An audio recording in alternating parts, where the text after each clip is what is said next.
Volt meter. देखो अब हम ये देखते हैं कि किस तरीके से हम एक मूविंग कॉइल गैल्वेनोमीटर को वोल्ट मीटर में चेंज करेंगे। वोल्ट मीटर क्या काम आता है? वोल्टेज को मेजर करने वाला डिवाइस होता है। अब एक चीज याद रखो, वोल्टेज को मेजर करने वाला जो भी डिवाइस होगा वो हमेशा सर्किट के अंदर पैरेलल में कनेक्ट होगा। कैसे कनेक्ट होगा? पैरेलल में कनेक्ट होगा। करंट को मेजर करने वाला डिवाइस हमेशा सर्किट में सीरीज में लगता है, और वोल्टेज को मेजर करने वाला डिवाइस हमेशा उस सर्किट के अंदर जिस ब्रांच के अक्रॉस आपको पोटेंशियल डिफरेंस फाइंड करना है या वोल्टेज फाइंड करना है उसके पैरेलल में लगाएंगे उसको। ठीक है, तो पैरेलल कॉम्बिनेशन में इसको कनेक्ट किया जाएगा। ठीक है जी। तो पहले तो हम ये देखते हैं कि अगर हम नॉर्मली जो गैल्वेनोमीटर यूज करते हैं उसको हम किसी सर्किट में वोल्टेज को मेजर करने के लिए सीधा ही पैरेलल में लगा देंगे तो उसमें क्या दिक्कत आने वाली है। ठीक है, पहले ये देख लेते हैं। तो सपोज करो ये अपना गैल्वेनोमीटर है, इसकी कॉइल का जो रेजिस्टेंस है वो है मान लो Rg। ठीक है, ये इसका टर्मिनल है 1 और इधर ये टर्मिनल है 2। अब सपोज करो हमारे पास में कोई सर्किट है, उसमें कोई रेजिस्टेंस कनेक्टेड है और उसको आपने एक वोल्टेज सोर्स से कनेक्ट किया हुआ है जिससे इस रेजिस्टेंस के अंदर एक करंट पास हो रहा है, और इस करंट की वजह से इस रेजिस्टेंस के अक्रॉस एक पोटेंशियल डिफरेंस क्रिएट हो रहा है। इस रेजिस्टेंस को मैं R1 बोल रहा हूं यहाँ पे। इसके अक्रॉस करंट की वजह से जो पोटेंशियल डिफरेंस क्रिएट होगा वो मान लेते हैं V। ठीक है, तो V वोल्ट का पोटेंशियल डिफरेंस इसके अक्रॉस क्रिएट होगा। कब? जब इसमें से I करंट पास हो रहा होगा। हमें ये V वोल्टेज मेजर करना है या V पोटेंशियल डिफरेंस मेजर करना है। बात समझ में आई क्या? इस रेजिस्टेंस पे जैसे ही करंट पास होगा ये कुछ पोटेंशियल डिफरेंस क्रिएट करेगा। उस पोटेंशियल डिफरेंस को मेजर करना है बाय यूजिंग ए गैल्वेनोमीटर। अब गैल्वेनोमीटर को कैसे कनेक्ट करना है सर्किट में? पैरेलल में, क्योंकि वोल्टेज को मेजर करने वाला डिवाइस हमेशा कैसे कनेक्ट होगा? बोलो, पैरेलल में कनेक्ट होगा। तो इसको सीधा ही हम इस रेजिस्टेंस के अक्रॉस पैरेलल में कनेक्ट कर देंगे। अब दिक्कत क्या आएगी वो देखो, इधर से I करंट चला। ठीक है, I करंट यहाँ पे जाके 2 पार्ट्स में डिवाइड होगा। कुछ करंट गैल्वेनोमीटर के थ्रू चला जाएगा Ig, और बाकी का जो करंट है I माइनस Ig वो इस रेजिस्टेंस में से होके जाएगा। अब इस रेजिस्टेंस में पहले करंट कितना था? I, और उसकी वजह से जो पोटेंशियल डिफरेंस यहाँ पे प्रोड्यूस हो रहा था वो था V। लेकिन अब जो करंट है वो तो कम हो गया ना, क्योंकि कुछ करंट इधर चला गया, बाकी का करंट इसमें से जा रहा है, तो इस रेजिस्टेंस के अक्रॉस जो पोटेंशियल डिफरेंस है वो कम हो जाएगा। तो अब ये जो गैल्वेनोमीटर है ये उस कम वोल्टेज को मेजर करेगा। तो आपको ये करना है कि इसमें जितना करंट पहले था लगभग उतना ही करंट जाना चाहिए। मामूली सा करंट इसमें जा सकता है, क्योंकि अगर जाएगा नहीं इसमें करंट तो ये मेजर कैसे करेगा उसको।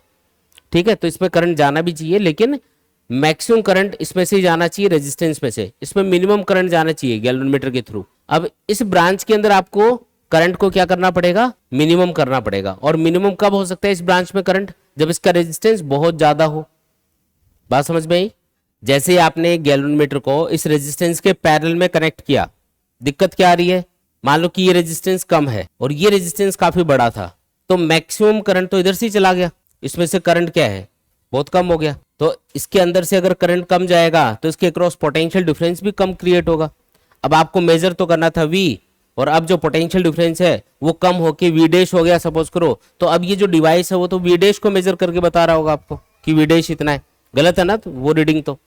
इसलिए आपको करना ये है कि इसमें से मैक्सिमम करंट पास करवाना है और इसमें से मिनिमम करंट पास करवाना है। अब इसमें मिनिमम करंट कब जाएगा? जब इसका रेजिस्टेंस क्या होगा? ज्यादा। तो आपको क्या करना पड़ेगा? इसका रेजिस्टेंस बढ़ाना पड़ेगा। कैसे बढ़ा सकते हैं? हम एक काम करते हैं, इसके सीरीज में, इस ब्रांच के सीरीज में, यानी कि गैल्वेनोमीटर कॉइल के सीरीज में हम एक हाई रेजिस्टेंस कनेक्ट कर देंगे। ठीक है, ये मान लेते हैं R है, वेरी हाई रेजिस्टेंस। क्या करना है? एक वेरी हाई रेजिस्टेंस आपको सीरीज में कनेक्ट करना है, तो उससे ओवरऑल रेजिस्टेंस क्या हो जाएगा? ज्यादा हो जाएगा। और ज्यादा रेजिस्टेंस होने से इसमें जो करंट पास होगा वो मिनिमम रहेगा और मैक्सिमम करंट इसमें से जाएगा, जिससे इसके अक्रॉस पोटेंशियल डिफरेंस अफेक्ट नहीं होगा। बात समझ में आई? तो क्या करेक्शन करना है? यहाँ पे एक हाई रेजिस्टेंस आपको गैल्वेनोमीटर कॉइल के सीरीज में कनेक्ट करना है। देखो, अमीटर बनाने के लिए क्या करना पड़ता है? एक स्मॉल रेजिस्टेंस गैल्वेनोमीटर कॉइल के पैरेलल में लगाना पड़ता है। उसका उल्टा है यहाँ पे। वहां पे स्मॉल रेजिस्टेंस लगाया था, यहाँ पे लार्ज रेजिस्टेंस लगाएंगे। वहां पे पैरेलल में लगाया था रेजिस्टेंस, यहाँ पे सीरीज में लगाएंगे। समझ में आया? ठीक है, याद रखना ये। चलो अब ये कैलकुलेट करते हैं कि अगर हमें V वोल्ट को मेजर करने वाला, ये V कुछ भी हो सकता है, जैसे आपको बोले भी 0 से 10 वोल्ट को मेजर करने वाला वोल्ट मीटर बनाना है, या 0 से 100 वोल्ट को मेजर करने वाला वोल्ट मीटर बनाना है, या 0 से 500 वोल्ट को मेजर करने वाला वोल्ट मीटर बनाना है, तो V की वैल्यू तो चेंज हो सकती है अलग अलग वोल्ट मीटर के लिए। तो आपको क्या करना पड़ेगा, ये रेजिस्टेंस भी अलग अलग कंडीशन में अलग अलग लगाना पड़ेगा। अलग अलग वोल्ट मीटर, जो वोल्ट मीटर की वोल्टेज को मेजर करने की जो रेंज होगी ना, उसके अकॉर्डिंग ये रेजिस्टेंस लगाएंगे। ठीक है, तो अब हमको ये कैलकुलेट करना है कि ये R कितना लगाना है अगर हमें कोई V वोल्ट मेजर करना है। तो तरीका वही है कैलकुलेट करने का। दोनों ब्रांचेज आपस में कैसे कनेक्टेड है, पैरेलल में कनेक्टेड है। पैरेलल कॉम्बिनेशन में क्या चीज सेम होती है, पोटेंशियल डिफरेंस सेम होता है। तो इस ब्रांच के अक्रॉस पोटेंशियल डिफरेंस और इस ब्रांच के अक्रॉस पोटेंशियल डिफरेंस सेम होना चाहिए। इस ब्रांच के अक्रॉस पोटेंशियल डिफरेंस कितना है, V। इस पर डायरेक्टली V गिवन होगा तो V लिखेंगे।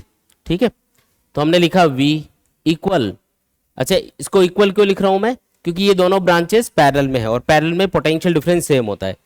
तो इस ब्रांच के अक्रॉस पोटेंशियल डिफरेंस V है और इस ब्रांच के अक्रॉस पोटेंशियल डिफरेंस होगा Ig इनटू इस ब्रांच का रेजिस्टेंस कितना है, R प्लस आर जी। सीरीज में कनेक्टेड है ना दोनों रेजिस्टेंस, तो R प्लस आर जी ये इक्विवेलेंट रेजिस्टेंस होगा इस ब्रांच का, और करंट Ig है इसलिए पोटेंशियल डिफरेंस होगा Ig into R plus R जी। ये जो Ig है इसको इसके नीचे लिख दो, V के नीचे, तो ये बन जाएगा V upon Ig equal to R plus R G. तो बताओ यहां से R की वैल्यू क्या आएगी, V upon Ig minus R G. ये है अपना आंसर। मतलब अगर हमें कोई भी V वोल्ट को मेजर करने वाला वोल्ट मीटर डिजाइन करना है, वोल्ट मीटर बनाना है, किससे, गैलोनमीटर से, तो उसके सीरीज में कितना रेजिस्टेंस लगाना पड़ेगा, V upon Ig minus R G. V क्या है यहाँ पे, वो वोल्टेज जो आपको मेजर करना है। Ig क्या है, Ig वही चीज है, फुल स्केल डिफ्लेक्शन करंट। क्या चीज है ये, फुल स्केल डिफ्लेक्शन करंट, यानी कि वो करंट जिसको गैल्वेनोमीटर के थ्रू फ्लो करने से उसमें पॉइंटर मैक्सिमम डिफ्लेक्ट होता है, उसको बोलते हैं फुल स्केल डिफ्लेक्शन करंट। और आरजी क्या है यहाँ पे, गैल्वेनोमीटर कॉइल रेजिस्टेंस। ठीक है, तो इससे हम कैलकुलेट कर लेंगे रेजिस्टेंस। एक चीज और इसमें इंपॉर्टेंट है कि अगर आपको पूछा जाए कि एक आइडियल वोल्टमीटर का रेजिस्टेंस कितना होगा, किसका पूछ रहा है, आइडियल वोल्टमीटर। आइडियल वोल्टमीटर तो वो होगा ना जो सर्किट से जीरो करंट लेगा। तो अगर इस ब्रांच में जीरो करंट आपको फ्लो करवाना है तो इसका रेजिस्टेंस कितना करना पड़ेगा, इनफाइनाइट करना पड़ेगा। अगर इनफाइनाइट नहीं करोगे तो कुछ ना कुछ करंट तो इसमें जाएगा ही। आइडियल वोल्टमीटर वो है जो सर्किट से जीरो करंट ले, तो इसमें जीरो करंट जाना चाहिए। जीरो करंट तभी जा सकता है जब इसका रेजिस्टेंस कितना हो, इनफाइनाइट। तो ओवरऑल जो रेजिस्टेंस है वो गैल्वेनोमीटर का होना चाहिए, इनफाइनाइट होना चाहिए। आया समझ में। जो आइडियल वोल्टमीटर है उसका रेजिस्टेंस होगा इनफाइनाइट। जैसे आइडियल अमीटर का रेजिस्टेंस कितना होगा, जीरो, ऐसे ही आइडियल वोल्टमीटर का रेजिस्टेंस होना चाहिए इनफाइनाइट। बोलो आया क्या समझ में, ठीक है।